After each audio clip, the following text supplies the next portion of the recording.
Sir, my name is Mohammad Mohsin and I am from GDC Mani. Sir जूर sir से मेरा सवाल है कि ऑप्शनल सर हम कैसे सिलेक्ट करें सर, ग्रेजुएशन के जो सब्जेक्ट हैं या वहां से करें या अनदर सब्जेक्ट से सर,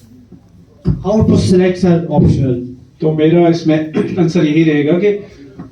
कोशिश करें कि ग्रेजुएशन के ही एक सब्जेक्ट्स में से आप ऑप्शनल चूज करें। एक तो उसका प्लस पॉइंट रहेगा, आपने बहुत सारी चीजें कवर ऑलरेडी की होंगी, तो कुछ ही चीजें आपने जो है ऑप्शनल में बाकी चीजें कवर करनी है। तो रेस्ट जो है अल्टीमेटली आपकी इंटरेस्ट पे, आपका दिलचस्पी किस सब्जेक्ट में है, किस सब्जेक्ट को आपका पढ़ने का जो है बहुत ज्यादा जोश रहता है, उसकी इंक्वायरी करनी है फर्दर उसमें क्या क्या चीजें हैं, तो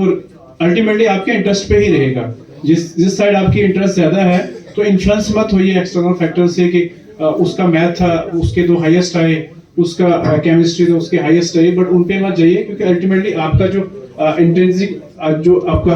अपनापन है तो वही डिसाइड करेगा कि आप किस फील्ड में या किस सब्जेक्ट में सबसे बेहतर कर सकते हैं बाकियों से, ताकि वो हाईएस्ट मार्क्स फेच करके आपको अच्छा रैंक करवाएं।